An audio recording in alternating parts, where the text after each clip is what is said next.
Praise the lord. దేవుని పరిశుద్ధ నామమునకు మహిమ కలుగును గాక. ప్రియమైన దేవుని బిడ్డలారా, మరొక నూతన అంశంతో మీ మధ్యకు రావటానికి ప్రభు కృపనిచ్చారు. ఈ మధ్యకాలంలో చాలామంది వైరల్ ఫీవర్స్ చేత లేక రకరకాల బలహీనతల చేత వారు అనారోగ్యంతో బాధపడి ఉన్నారు. నేను కూడా టైఫాయిడ్ ఫీవర్తో కొద్ది రోజులు బయటికి వెళ్ళలేక చెన్నైలో నుండే వాక్యాన్ని అందించడానికి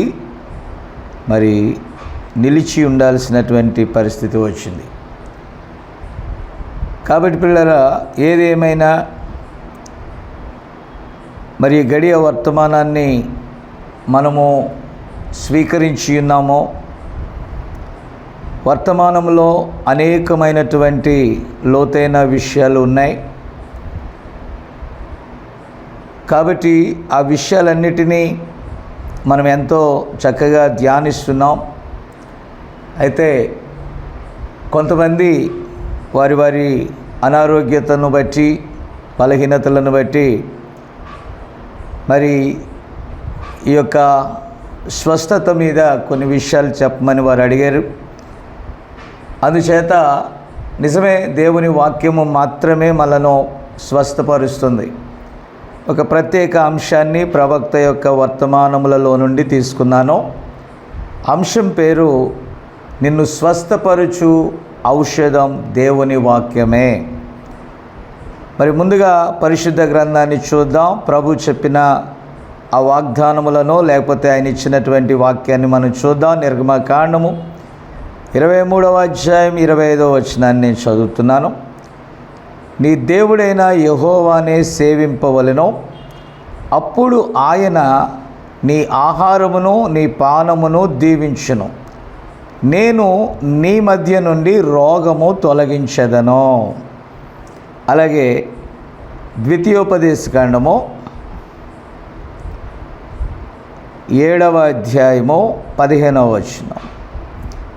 యెహోవా నీ యొద్ద నుండి సర్వరోగములను తొలగించి నీ వెరిగి ఉన్న ఐగుప్తులోని కఠినమైన క్షయ వ్యాధులన్నిటినీ నీకు దూరపరిచి నిన్ను ద్వేషించు వారందరి మీదికే వాటిని పంపించును. అలాగే మనకందరికీ తెలిసిన మరొక వాక్యము నిర్గమకాండము 15వ అధ్యాయము 26వ వచనం.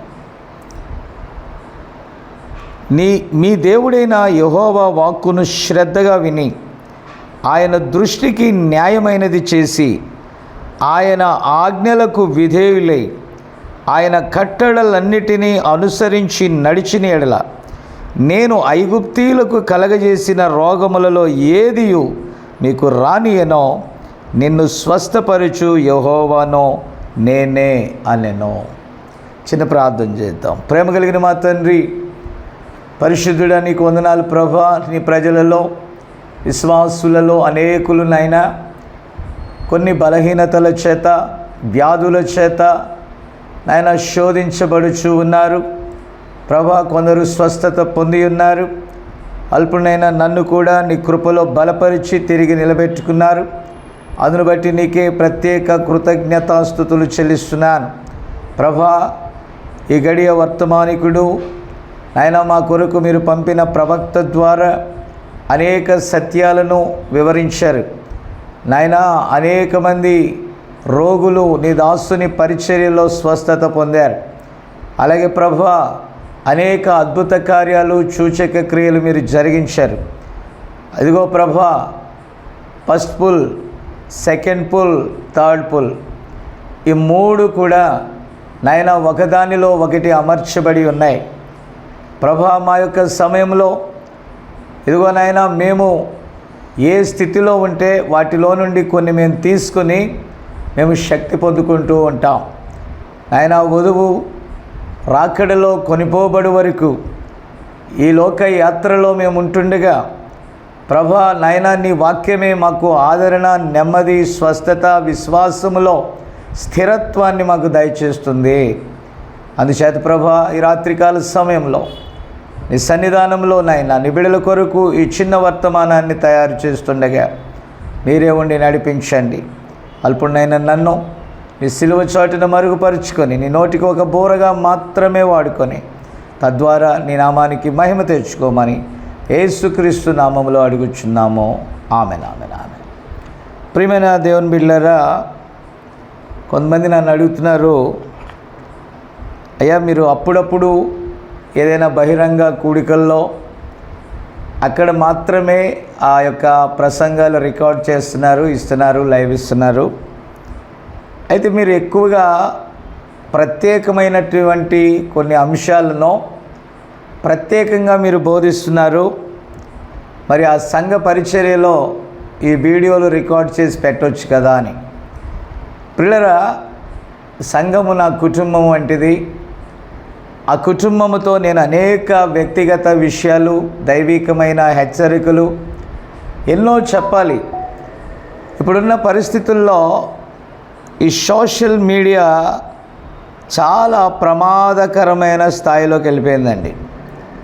అందుకని పిల్లరా, మరి ప్రతిదానికి వక్ర భాష్యాన్ని చెప్పడానికి అనేకులు సిద్ధపడ్డారు. అందుకని ఇది ప్రాముఖ్యమైన వారి వద్దకు వెళ్తుంది. ఎలాంటి డిస్టర్బెన్స్ లేకుండా తీసుకున్న అంశం ఏదో స్పష్టంగా వారికి తెలియచేయాలనేటటువంటి ప్రధాన ఉద్దేశంతో ఈ విధంగా నేను రికార్డ్ చేస్తున్నాను. మంచిది.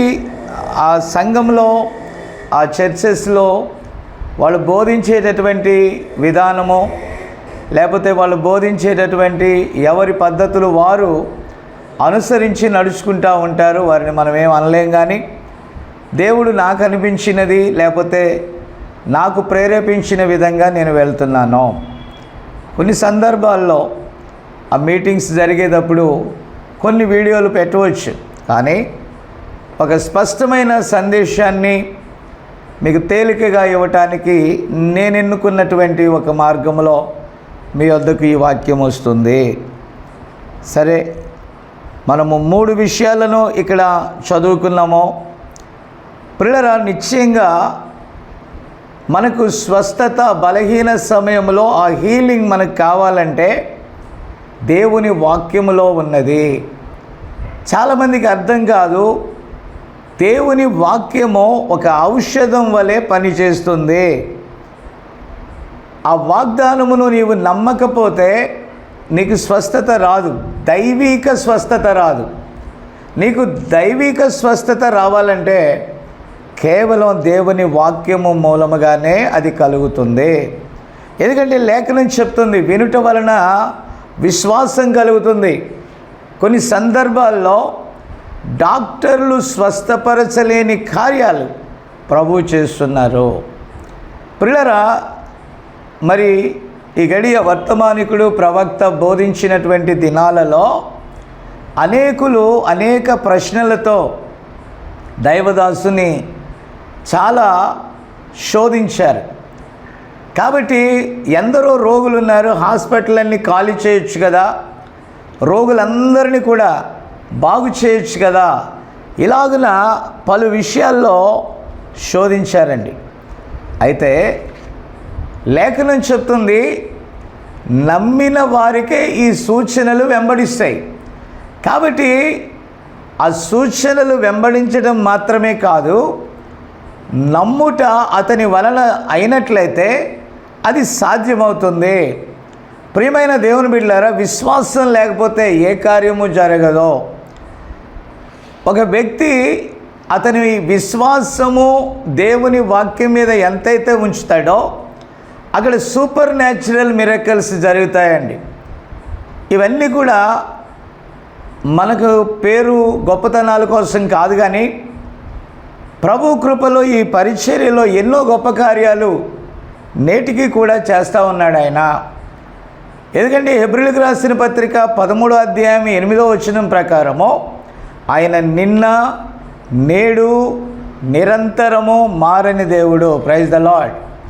కాబట్టి ఆయన ఆనాడు చేస్తే నేడు చేస్తాడు, నేడు చేస్తే రేపు కూడా ఆయన చేస్తాడు. మన ప్రభువు వర్తమాన భూత భవిష్యత్ కాలాలలో ఆయన మారని దేవుడై ఉన్నాడు. Praise the lord. ఈ రోజుల్లో జరిగినటువంటి అత్యంత బాధాకరమైన విషయాలు ఏంటంటే, లేఖనాలు ఎన్నైనా ఉండనివ్వండి, విశ్వాసం మాత్రం ఉండట్లేదు.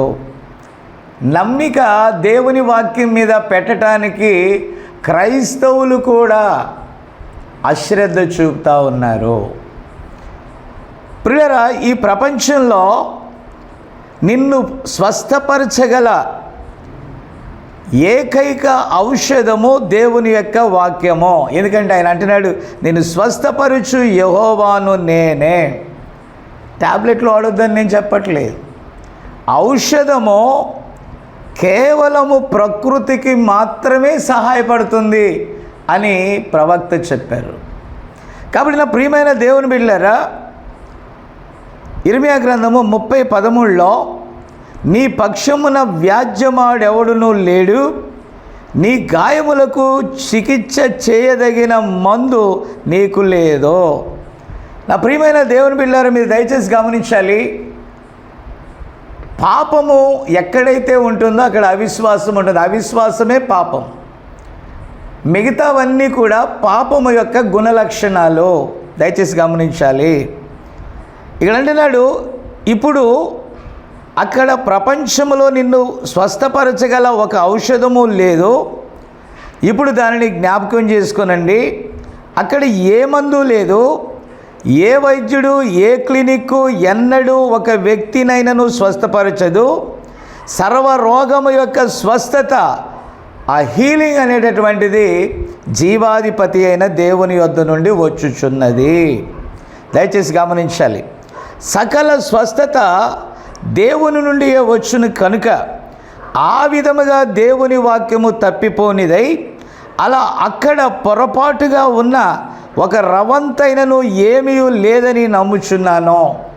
కాబట్టి ప్రియులారా, దేవుని నుండి సమస్తము వస్తుంది. వాక్యం ఎన్నడూ కూడా తప్పిపోదు. అక్కడ ఎలాంటి ప్రాబ్లం లేదు. బైబిల్ అంటుంది, ఈ భూమి ఆ ఆకాశము సర్వసృష్టి అనే నోటి మాట వలన సృజించబడ్డాయి. కాబట్టి ఈ భూమి, ఆకాశము సర్వసృష్టి. నా మాట గమనించాలి. ఇవన్నీ కూడా నశించిపోతాయి, కానీ దేవుని వాక్యము నిలిచి ఉంటుంది. Praise the lord. కాబట్టి వాక్యము నిలిచి ఉన్నది అని అంటే ఆయన మాట కూడా నిలిచి ఉన్నది. కాబట్టి నిన్ను స్వస్థపరచు దేవుని యొక్క వాక్యమునందు నీ విశ్వాసం ఉంచితే ఖచ్చితంగా దేవుడు తన కార్యాన్ని తప్పకుండా చేస్తాడు. పిల్లరా, కీర్తనల గ్రంథంలో 103:3లో నీ సంకటములు కుదుర్చు యెహోవాను నేనే, దేవుని ద్వారా కాక ఏ ఇతరమైనదియునైనా ఏదైనాను అక్కడ ఉండిన ఎడల అప్పుడు దేవుడు ఏదో పొరపాటు చెప్పినట్లుగా ఉండును. ఇప్పుడు దేవుడు నీ సంకటములను కుదురుస్తాడు అని చెప్పిన తర్వాత అలా కానట్లయితే ఎక్కడో పొరపాటు ఉన్నది అని మనము గ్రహించాలి. అయితే ప్రతి దానిలో ఏదైనా మిస్టేక్ ఉంటుందేమో, కానీ దేవుని యొక్క వాక్యములో, ఆయన మాటలో ఎలాంటి మిస్టేక్ లేదో. నా ప్రియమైన దేవుని బిడ్డలారా, అరణ్యములో ఉన్నటువంటి సంఘము, లేకపోతే మోషే నాయకత్వములో ఐగుప్తులో నుండి విమోచించబడినటువంటి ఆ సంఘం విషయంలో మనం ఆలోచన చేస్తే, ఆ అరణ్యములో బయట ఇంచుమించుగా లక్షలాది, ప్రవక్త అంటాడు 2 మిలియన్ల ప్రజలను కలిగి ఉన్న మోషే వైపు చూడండి. అతని దగ్గర అనేక మంది ప్రజ ఉంది. అతని దగ్గర అంగవైకల్యం కలవారు ఉన్నారు. అతని దగ్గర గురుటివారైన ప్రజలు ఉన్నారు. అతని యొద్ద చిన్న బిడ్డలు ఉన్నారు. అతని యొద్ద యవన వయస్సులో ఉన్న తల్లులున్నారు, అతని యొద్ద వృద్ధులైన విధవరాండ్రైన స్త్రీలున్నారు. అక్కడ అరణ్యంలో బయట ప్రతీదీ అతని యొద్ద ఉన్నది. మరియు ప్రియులారా, ఇక్కడ గమనించాలి, మోషే నాయకత్వంలో పలు రకాల ప్రజలు అనేక మంది అక్కడ ఉన్నప్పటికీ కూడా సమస్తానికి మరి వారిని నడిపించే బాధ్యత మాత్రమే కాకుండా వారి సంకటములన్నిటికీ కూడా, వారి కష్టములన్నిటికీ కూడా అక్కడ రెస్పాన్సిబుల్ ఎవరంటే మోషే.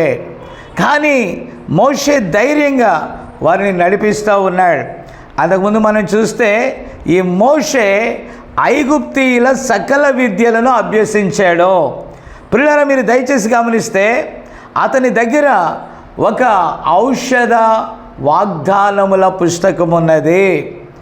ప్రియులారా, ఎప్పుడైనా సమస్య వచ్చినప్పుడు ఆ పుస్తకాలను తీసుకుంటాడు, సమస్య వచ్చినప్పుడు ఆ వర్తమానాన్ని తీసుకుంటాడు, సమస్య వచ్చినప్పుడు ఆ మెసేజ్లో నుండి దేవుడు మాట్లాడుతూ ఉంటాడు. దేవునికి స్తోత్రం, హల్లెలూయా.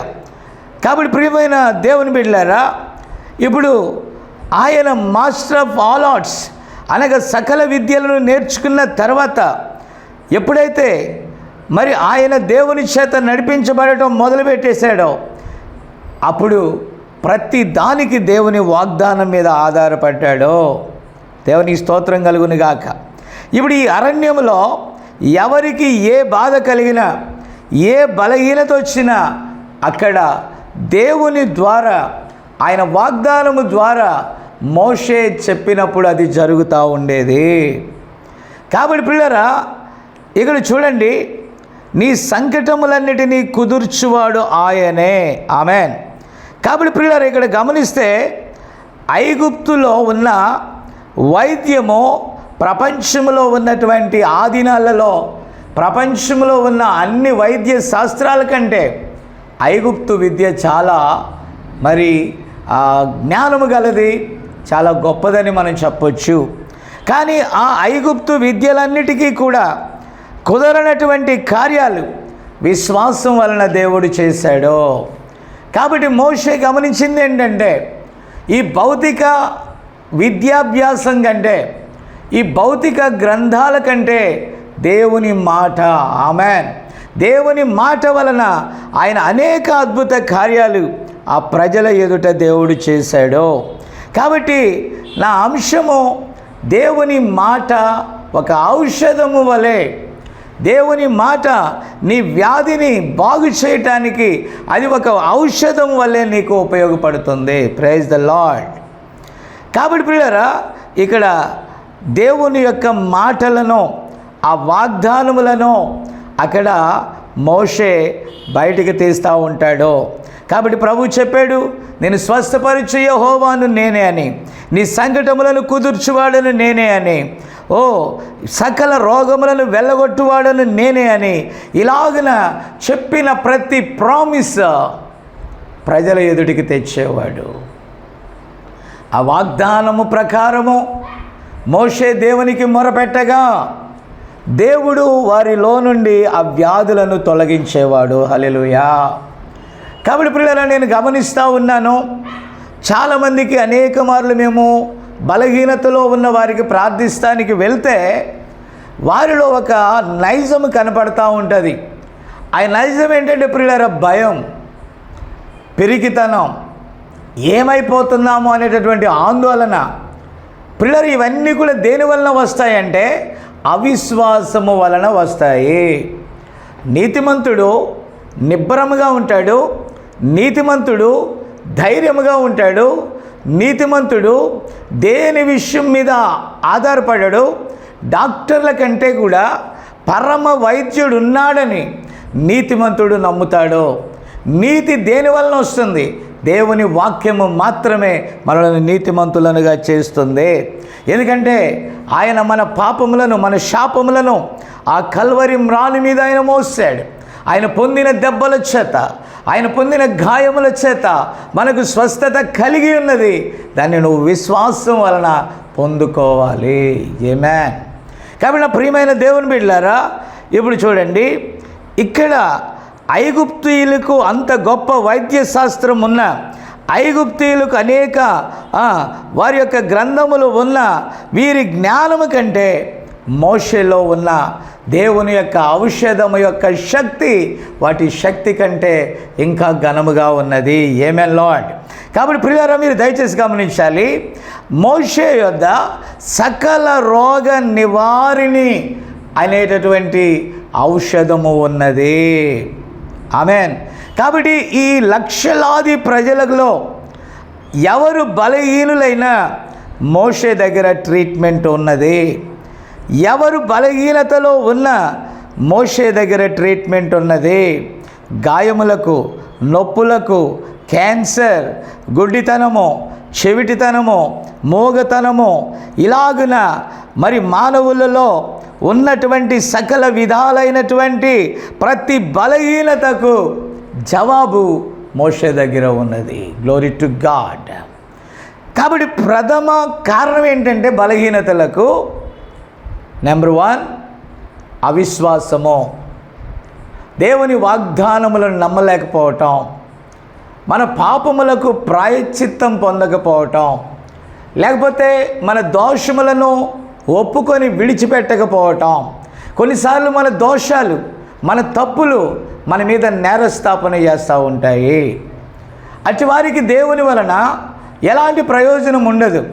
హెబ్రీ 11:6లో ఒక చక్కని మాట పౌలు గారు ఆ హెబ్రీలకు రాస్తూ అక్కడ మన కోసం ఉంచారు.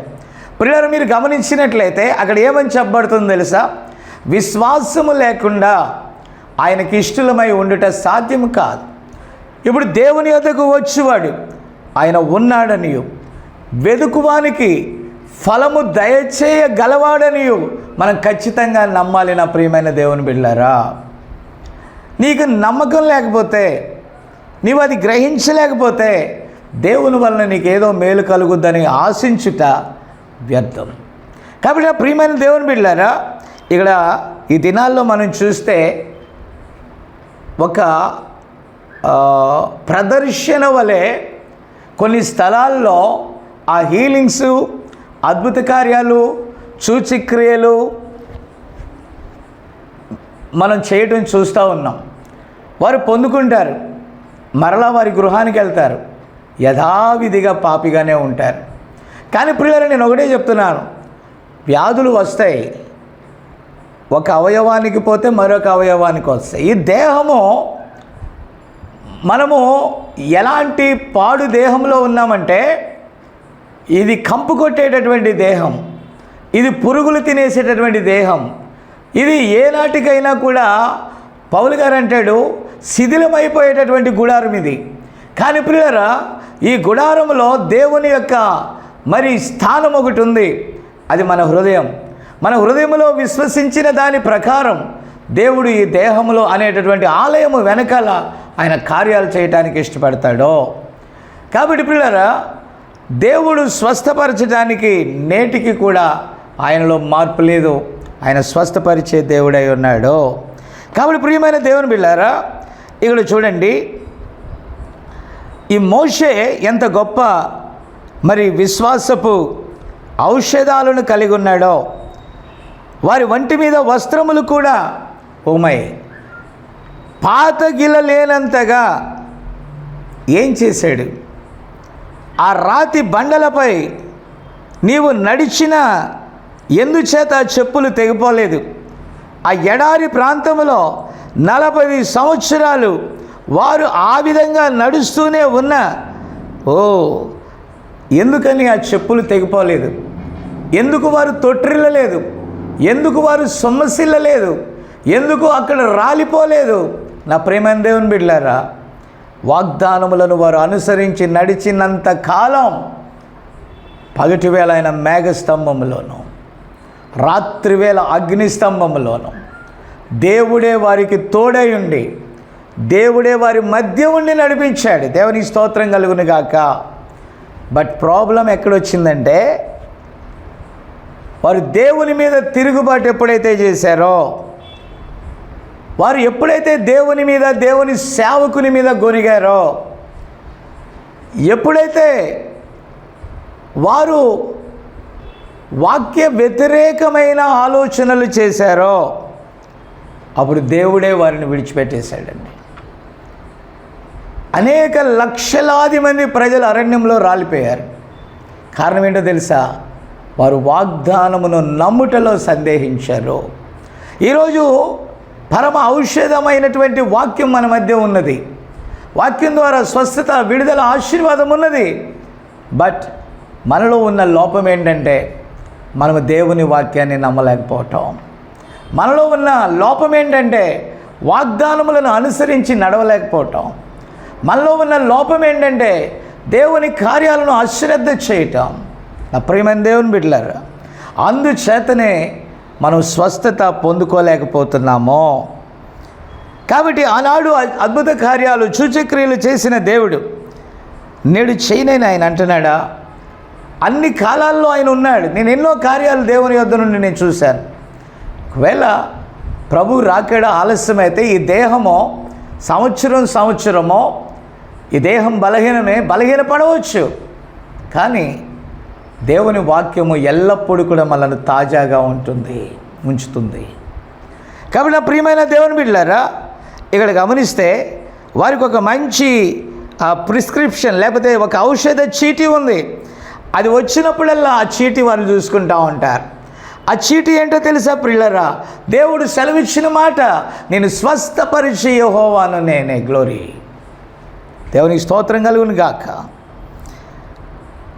చూడండి, మోషే, ఇదిగో నా తండ్రి ఇచ్చట ఉన్నాడు, ఇప్పుడే అతడు జారి పడిపోవటం వలన కాలు విరిగిపోయాను.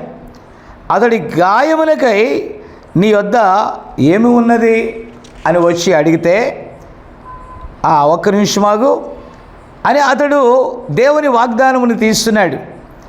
ఆ ఔషధ పుస్తకాన్ని తీస్తున్నాడు. ఇక్కడ అన్నాడు, పర్వాలేదు, కంగారు పడవద్దు, నీ దేవుడైన ప్రభువు యొక్క వాక్కును శ్రద్ధగా వినరా? నువ్వు వాక్యం వింటమే కాదండి, ఓ మై, ఇక్కడ అంటున్నాడు ఆయన దృష్టికి ఆయన చూస్తున్నాడు. ఆయన నేత్రములు అనంతమైన ప్రతి దాన్ని చూస్తాయి. ప్రవక్త అంటాడు, ఒక చిన్న ఈగ దాని శరీరం మీద ఉన్న రెక్కలు ఎన్నిసార్లు కొట్టుకుంటాయో కూడా ఆయనకు తెలుసు. ఆయన కన్నులకు మరుగైనది ఏదీ లేదు. ఈరోజు వచ్చిన పెద్ద చిక్కు ఏంటంటే, శ్రద్ధగా ఆదివారం వచ్చి వాక్యాలన్నీ కూడా చర్చిలో విని ఆమేన్ అంటాం, హల్లెలూయా అంటాం, స్తోత్రం అంటాం. మనం బాగా చాలా ఎంత గొప్ప భక్తి గలవారమో, ఎంత గొప్ప విశ్వాసం గలవారమో ప్రజలకు చూపించటానికి చాలా గొప్ప ప్రయత్నాలు చేస్తూ ఉంటారు. కాబట్టి ప్రియులారా, నీవు అక్కడ ఆ ప్రయత్నాలు చేయటం కాదు. ఇక్కడ గమనించినట్లయితే దేవుడు ఏ మాట అయితే చెప్పాడో, దేవుని స్తోత్రం, మీరు గమనించారా? ఆయన దృష్టికి న్యాయమైనది చేసి, అంటే ఆయన చూస్తున్నాడు. ఆయన చూస్తున్నప్పుడు ఆయన దృష్టికి అనుకూలంగా మనం ఉన్నామా, అంటే లేఖనానుసారంగా జీవిస్తున్నామా, ఆయన దృష్టికి న్యాయమైనది మనం చేస్తున్నామా, ఆయన ఆజ్ఞలకు విధేయులై ఉంటున్నామా, ఆయన ఇచ్చిన కట్టడలను అనుసరించి మనం నడుస్తున్నామా? మీరు అలా నడిచినట్లయితే ఐగుప్తీయులకు వచ్చేటటువంటి రోగాలు ఏది కూడా మీకు రానివ్వను. అంటే ప్రాబ్లం ఎక్కడ? వారు ఎక్కడైనా తప్పిపోతే, ఆయన దృష్టికి అన్యాయం చేస్తే, ఆయన ఆజ్ఞలకు అవిధేయులైతే, ఆయన చూపిన మార్గం నుండి వారు తప్పిపోతే, ఏ దేవుడైతే స్వస్థపరుస్తాడో ఆ దేవుడే విడిచిపెట్టేస్తాడంట. కాబట్టి మరలా నువ్వు తిరిగి రావాలి దేవుని దగ్గరికి. అప్పుడు నువ్వు వాక్యంతో సరి చేసుకోవాలి. అప్పుడు నువ్వు సరి చేసుకున్నట్లయితే నువ్వు స్వస్థత పొందుకుంటావు. ఆమేన్. ఈరోజు నా బతుకు నేనే బతుకుతాను, నా కార్యాలు నేను మార్చుకోను, నా పనులు యథావిధిగానే చేస్తాను, 10,000 పుస్తకాలైనా నేను చదువుతాను. విన్నారా? బైబిల్ అన్నీ కూడా 10,000 సార్లు నేను చదువుతాను, 100 సార్లు నేను చదువుతాను. అవి సాధ్యం కాదు. కానీ మన ఊహ అలా ఉంటుంది. ఎన్నైనా చదువుతానో చదివినప్పుడు ఉప్పొంగుతాం. వర్షము ఒక విత్తనం మీద పడితే ఆ నీరు అది జీవం తన్నుకొని వస్తుంది. గోధుమ గింజ భూమిలో పడి చావకపోతే అది ఒంటిగానే ఉంటుంది. అది చనిపోతే అది ఫలిస్తుంది. నీ శరీర స్వభావం చావనంత వరకు నీ శరీరాన్ని వ్యాధులు మొత్తుతూ ఉంటాయి. కొన్నిసార్లు దేవుడు అనారోగ్యాలని నీతిమంతుల మీద కూడా, దేవుని పిల్లల మీద కూడా అనుమతిస్తాడు. ఆ టైంలో ప్రభా ఏదైనా నీ మాటకు వ్యతిరేకంగా మేము ఏదైనా చేసామా, లేకపోతే పరిశోధించడానికా,